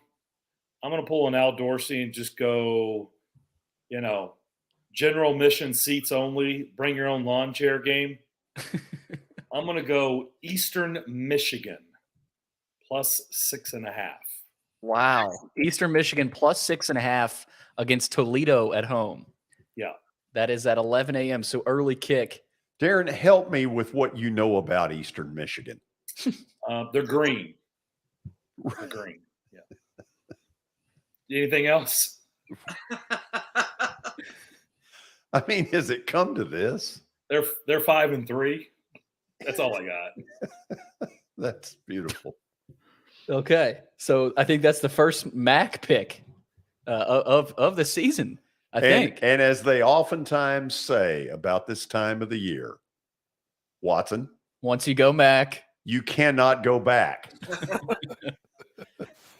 Oh, man. It's about that time of year. Oh, what happened to Maction? They're not doing Maction. It's starting up next week. Oh, okay. Yeah, you'll see a lot of empty seats.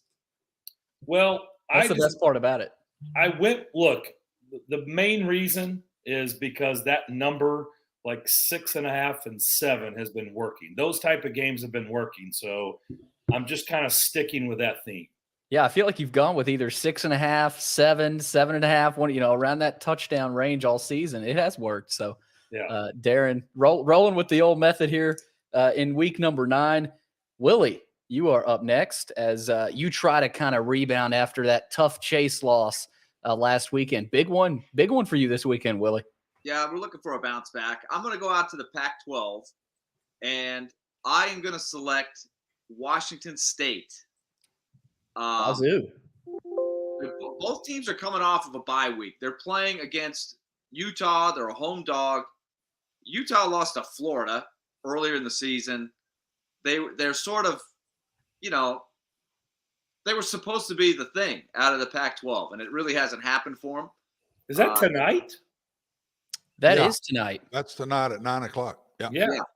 So I'm just going to go ahead and get it out of the way early. I'm going to go for Washington State. There's a lot of 2-pointers or 3-pointers that look okay, but you got to get points in this competition. I don't like going short. So I'm going to go with Washington State. Washington State plus the 7 at home. You did say 7, correct, Willie? What the hell difference does it matter what he says? I'm just making sure I'm making sure he understands that it's at 7. Yeah, I believe it is 7. Yes. Okay. Put your foot down and act like a leader. I'm not asking him. I'm making sure he is aware that what the point margin is at. Judge, is it okay if we sentence you to 3 years? So what's the matter, Watson? You look disgusted. No. Oh, I'm good. I'm listening. Okay. By the way, Darren, did you have to have surgery on that shoulder when you? No. You did not. No. You toughed it out. Well, I just had rehab. I think, Watson, and I'm not trained in this area, I think surgery is for if it keeps popping out. Don't they do surgery then to? So they gave you, and it never popped out again, huh? Wow, you're lucky. Hold on. You're very lucky. Sorry, George. I didn't mean to mess up the. No, that's okay. Okay. That's okay. So back to order. Washington State plus the 7. That's what Willie's going with tonight, 9:00 kick as they bring in the 14th ranked Utah Utes. So that's Willie's pick there. We finish out with George. And the question is, can George keep this rolling? Is he too high? It's like Tennessee heading into Alabama. Can they keep this rolling with all this talk all this extracurricular stuff going on. George, who are you going with? I'm going with North Texas. North Texas has suddenly become one of the powers in Conference USA. They go to Bowling Green to play Western Kentucky. Willie, the game is on Stadium. Very nice. I did have North Texas written on my cheat sheet with on a piece of junk mail here, but so I considered the Mean Green. I did consider it, but they got a shot. Darren, are you? I mean, was it on your list? It was not, George. No. Okay. Well, I don't really care. I mean, but you don't roll into Bowling Green and push the Hilltoppers around, okay? No, you're right. But I want to explain what's what with this game. Stadium is channel 1179 if you have Comcast. Okay. Now, I've always thought, is 1179 not a high def channel? It is. Then why isn't Stadium in high def? Maybe you're not selecting the high def option for Stadium, because in today's world they have standard options and then an HD option. So I'm well aware of that. Okay, I was just making sure you knew that, George. I was talking to the panel. Well, you're talking to the commissioner now. No, you just stay out of this. Willie, have you ever seen a game on Stadium? I have not. I want you to watch this weekend. Okay, well, I don't have the same service you have. I have the satellite, so I don't know what channel Stadium is on mine. I quite certainly I've never found the channel. I probably have it and don't know I have it. Darren, have you ever viewed a game on Stadium? I have not. No. I want you to this weekend. I would describe the reception as fuzzy. Okay. It's fuzzy. With some really interesting graphics. God, you have to have a microscope. Are we talking above or below CSS quality? Below. Oh, Lord. Below. Now that's bad. Bare bone. It is really bare bones. They don't pay for your motel room either if you're the announcer. Okay. Well, that one went over better on an earlier show. Tough crowd today. Mm-hmm. George, that's okay though. So you are picking North Texas plus 10.5 versus Bowling. Why did I say Bowling Green versus Western Kentucky? If you look, I'm 10.5 behind right now. Oh, okay. Yeah. So strategic pick there this weekend for George. So, gentlemen, are we ready to review? Let's review. Okay, let's do it. We start with Watson Brown this weekend. Initially thought he had a plus 6.5 with Wake. Corrected him on FanDuel, said it's 3.5. He's still confident enough. He's not worried. Still in first place. Oh, yeah, I'm real confident. He's gonna roll with the Louisville Cardinals plus a 3.5 at home against Wake Forest. So we'll see about that one. Darren is rolling with Eastern Michigan plus the 6.5 against Toledo. So Eastern Michigan is at home, correct, Darren? Yes. Okay, Eastern Michigan, that is correct. They are at home against Toledo plus the 6.5. My God, the game is on ESPNU. Yes, it is. I just saw that. Oh my God. Are you serious? I'm kind of surprised it even got on. This must have been mandatory as part of Maction. Maybe. It's a little Maction primer, getting us ready for Maction next week. So first Mac pick of the year comes from Darren. Willie decides to roll with Wazoo tonight. Late kickoff after the Preds. Get back home, Willie. You'll have a chance to catch it after the game tonight. See if you can get a touchdown. That'll be 7 points if you get it tonight, Willie. So it's going to be tough, though. The Utes, good team. So we'll see about that one. George, North Texas plus 10.5 against Western Kentucky in Bowling Green. Man, that would be a monstrous win for George, and that would put you up there. Well, let me tell you where I'm coming from. North Texas just about had Texas San Antonio beat last week. UTSA scored at home on the final play of the game to beat North Texas. So you don't just push over the Mean Green. Willie and I have done a game at Mean Green. And back then, it was a dump. Worst turf ever. But what channel was the San Antonio North Texas game on? I mean, that sounds like an unbelievable tilt right there. It was on Stadium. That's the game we talked about, didn't we? We were talking about how many empty seats there were going to be, and I think we did confirm it was on Stadium. So they play in the Tony and Susan Alamo Where did you Bowl. find that game? On Stadium.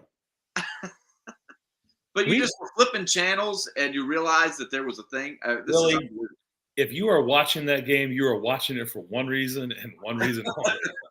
Okay?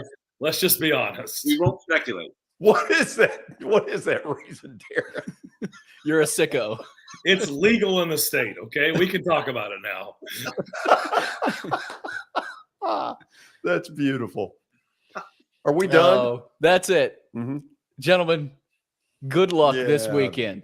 Same to you. Why, thank you, Commissioner. You got it, Willie. Willie, how should he come on at the beginning? Well, we're working on that. He's going to work on presentation and also dropping the hammer when people get out of line about the lines of the games. Yeah, yep. I still got some improvements. You were impeached once. Yes, I survived. True. Yeah. I need to ask Willie how he survived that. It was not by much. It came down to a vote. Darren, thank you so much for being here. Looks like the hair product's working well. Everything is good.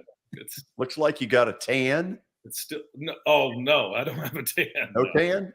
No. When you go to the mountains.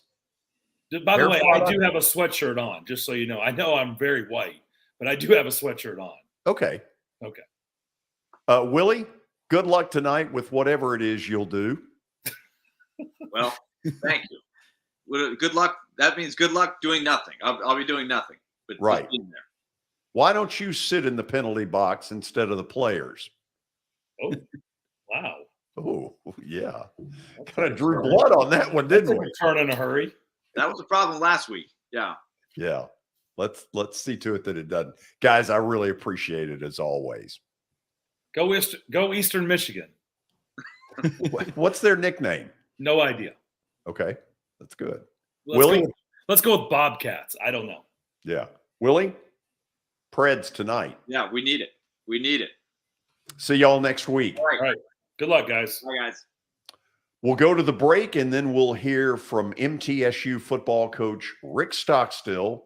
Then, Watson, we will have the plaster bet of the day. Good. Can he keep rolling? Yeah. Roll Tide. Oh, no. Oh, we're not at that level. Roll Plies. Stick around. This is Main Street Media Television.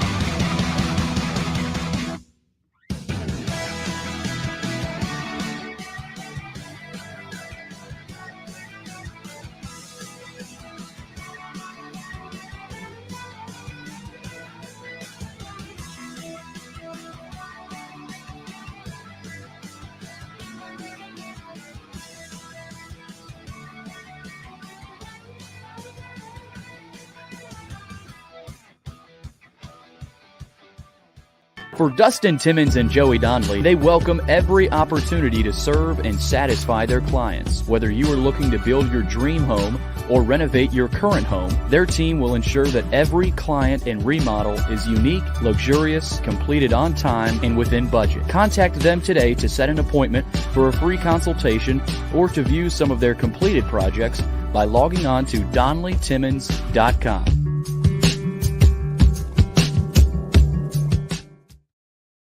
At WellSkin Dermatology and Aesthetics, we pride ourselves in providing access, innovation, and a patient experience second to none. Access to care and treatment when you need it. Innovation with medical-led cosmetics and various on-site technologies for full-service treatments with a customer experience that is calming, casual, and effective. Independently owned, providing medical, surgical, pediatric, and cosmetic dermatology and more. Visit WellSkinMD.com to schedule your appointment today. WellSkin Dermatology and Aesthetics. Access to healthier skin.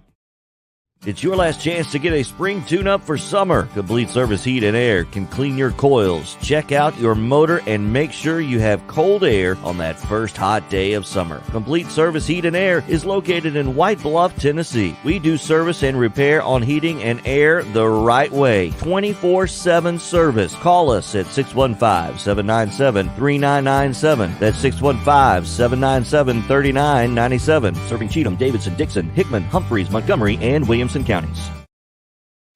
Have you heard about the high levels of radon in Middle Tennessee? Radon gas is the second leading cause of lung cancer, second only to smoking, and has no color, no taste, and no smell. The only way to know if you have radon is to test for it.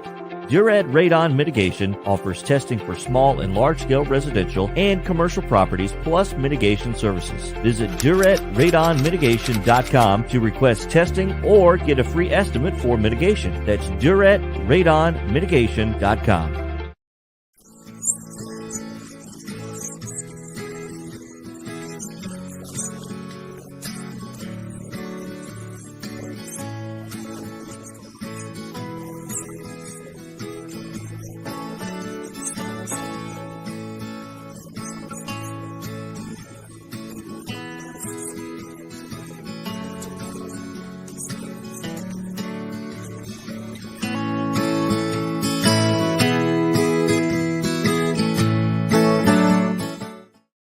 Since 1865, the First Baptist Church of Gallatin on Winchester Street has served its community by catering to the least, the last, and the lost, providing a church of welcome used by God to save the lost, transform the saved, and impact its community. As a proud multi-ethnic congregation, Pastor Derek Jackson personally welcomes you to join them in fellowship Sunday mornings at 8 in person or at 1045 in person or online at firstbaptistgallatin.org. First Baptist Gallatin on Winchester Street, serving with open arms as a true church of welcome.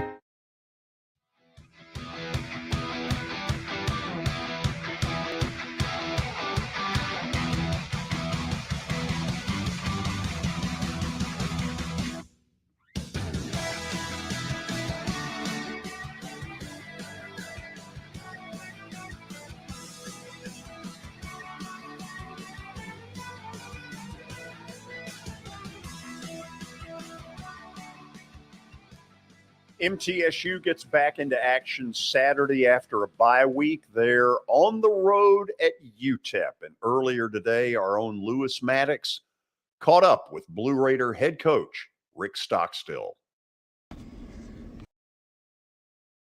Time has passed since we last spoke. An off week for your guys this past week. And it comes after a homecoming matchup against Western Kentucky at home in Floyd Stadium. A really good competition in that game, and it ultimately went to the Toppers' favor. Kind of your thoughts after you've had some reflection on that game. Probably not any different than after the game. I thought we played a lot better defensively. We gave up 28 points. Did a lot better. We created some turnovers. I thought we were solid in the kicking game. But we just didn't establish an identity offensively. We could never establish anything, any consistency. And we had a hard time up front blocking them, both in the run and the pass game. So I think that was probably the difference in the game. Coach, and I talked about that bye week, and I want to move on to that past that homecoming game because it has been some time since then. If you will, just kind of go over what your typical schedule for a bye week looks like, and maybe if it wasn't a typical schedule this year, and maybe what you guys worked on the most in your time off.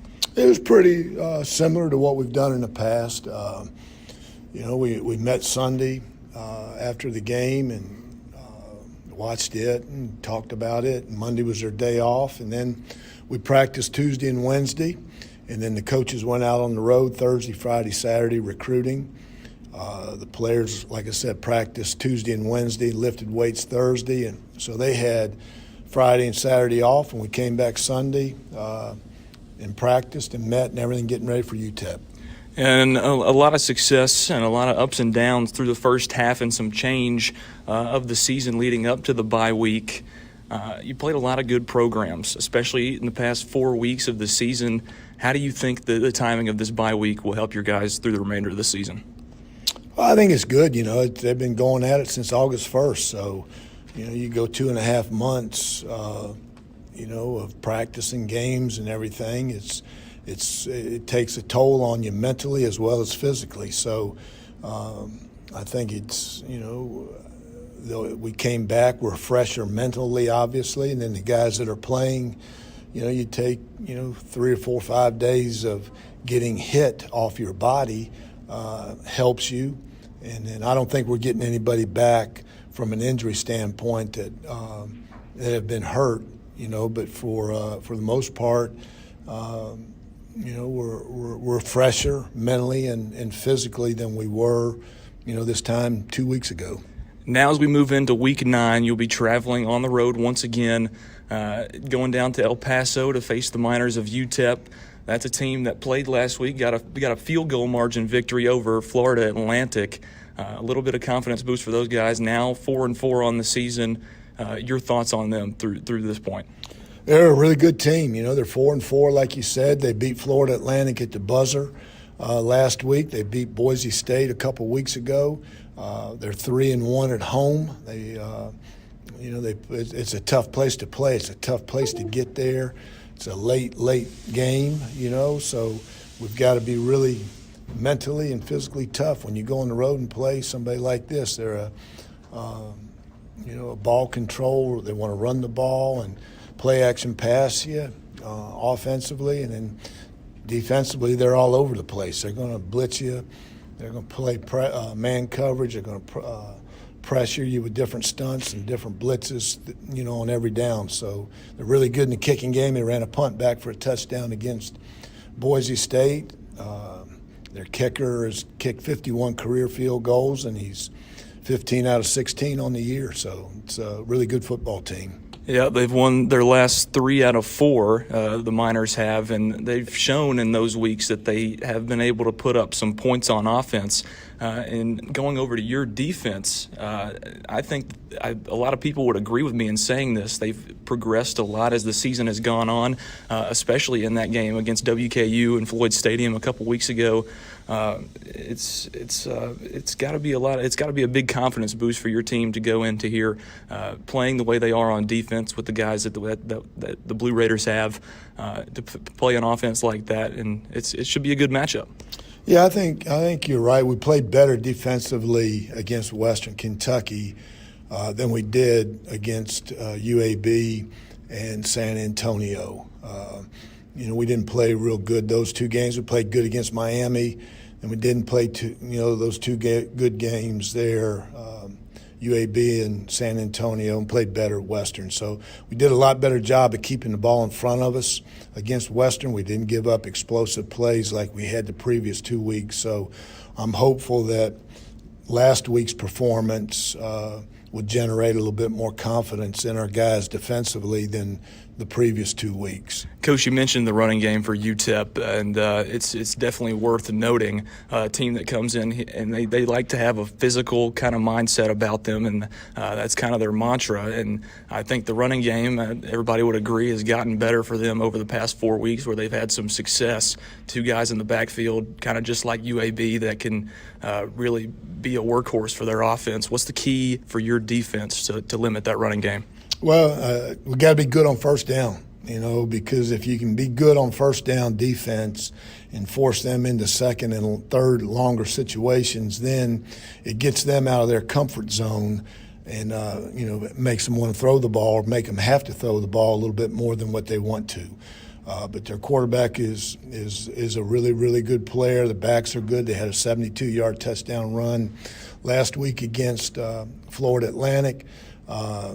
So I think the key to stopping the run or slowing the run down this week is going to be, our success on first down to try to keep them out of, second and third down manageable situations. And Coach, I want to stay on your defense for just one more second. A lot of young guys that have been getting more experience as the season has gone on, but I think they've played a lot better than a lot of people expected them to. What can you accredit that to? One, we got good coaches, that, and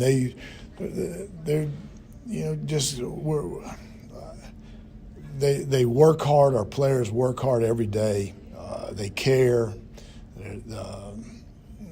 They just, a lot of them hadn't played a whole bunch coming into this year, and they just their work ethic, and how they prepare each week has enabled them to play better. I still don't think we've reached our full potential on that side of the ball, and I think all of us can play better, and I think they all will. So, but those guys, they care and they work hard.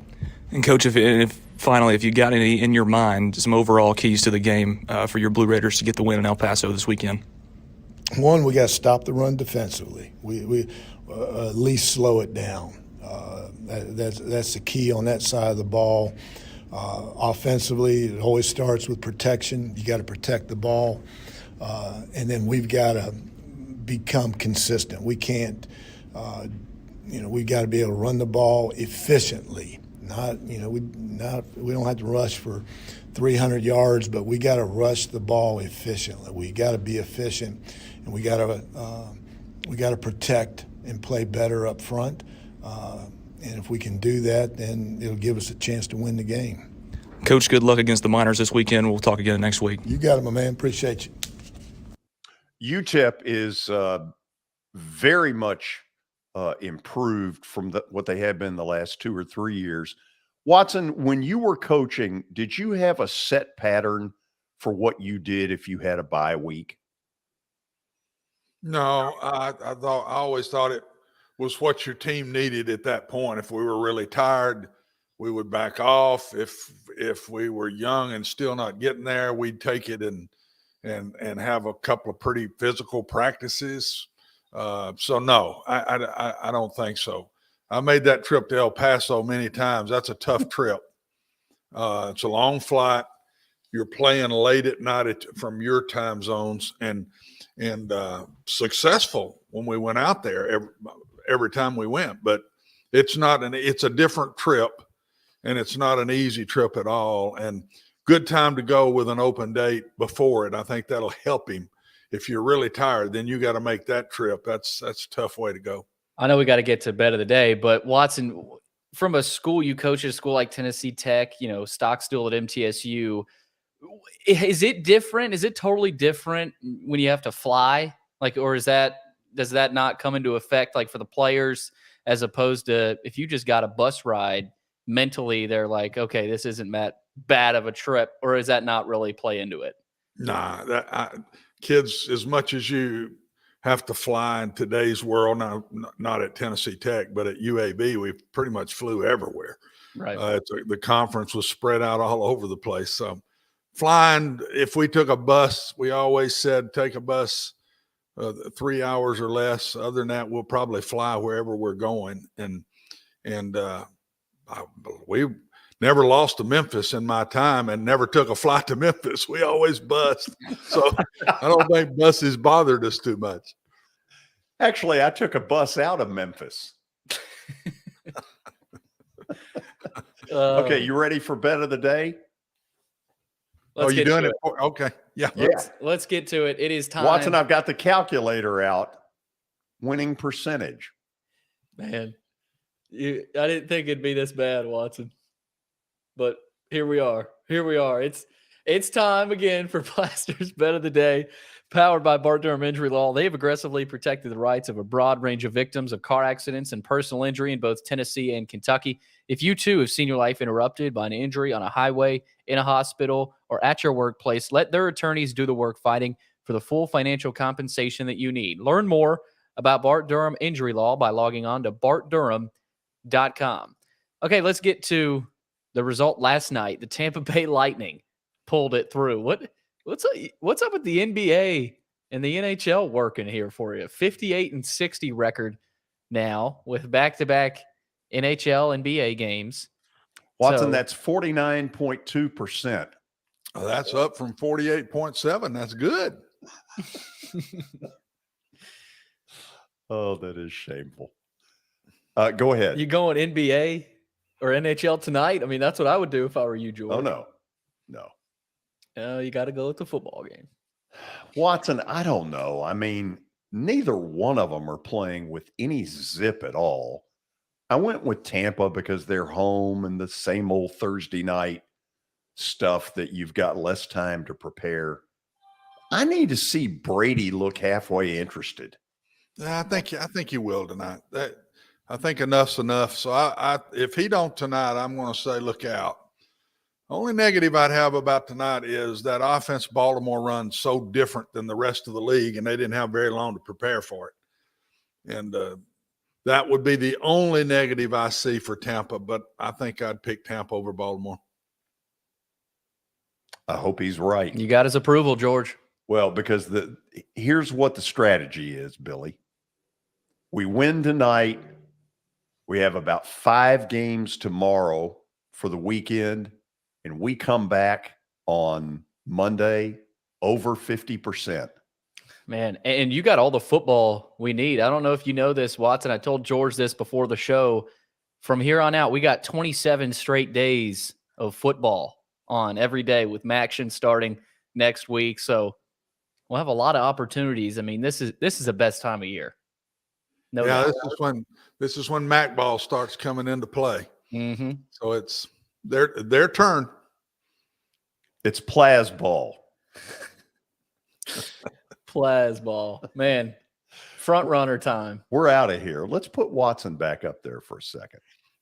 Watson, we're going to miss you tomorrow. Oh, good. Talk about me. Talk about me some. What do you want me to say? George, whatever's on your heart, baby. Whatever's on your heart. Thank you for being with us. Okay, pal. See y'all. See you tomorrow. Billy, see you tomorrow. I'll see you tomorrow. This is Main Street Media Television.